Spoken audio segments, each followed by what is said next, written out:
let's talk about this from a ransomware perspective. So ransomware has taken down 3, 4, maybe even 5 hospitals at this point. The largest of which, Lots of small regional facilities for sure. lots of small regional, and then you had Scripps, which is probably the largest.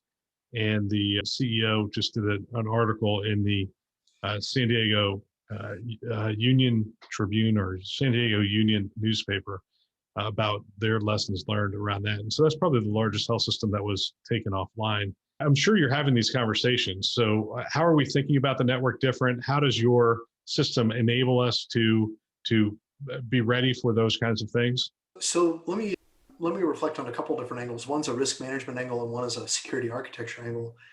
From a risk management perspective, obviously every organization has an operating culture that will be both digital and non-digital. And an organization's ability to fall back to a non-digital process may mitigate the concerns that they would have about their security architecture. And so it really does come down to first asking and answering the question of how critical are specific digital processes and digitally enabled functions to our day-to-day practice, and be methodical about it, be analytical about it.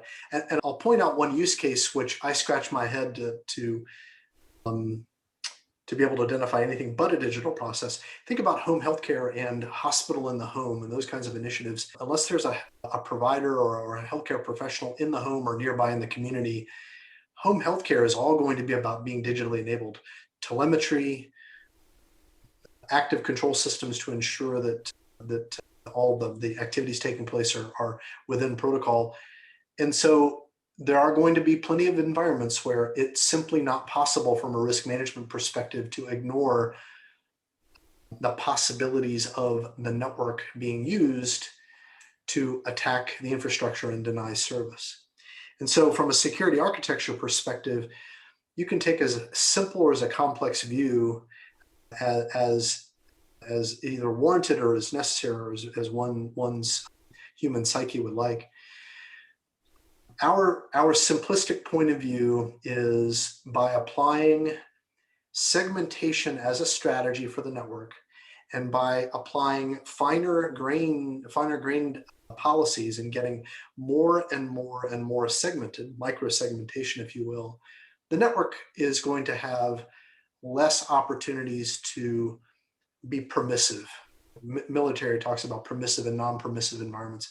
You want to create an environment that is non-permissive to ransomware. And the only way to do that is to prevent its ability from executing reconnaissance in the environment and moving laterally. The only way to do that is through segmentation. And Aruba's answer to this is don't use static designs. Back to the software-defined architecture that we talked a lot about earlier. It is possible to automate the entire segmentation process from user experience all the way down to IT administration. And these capabilities should be taken advantage of in this regard.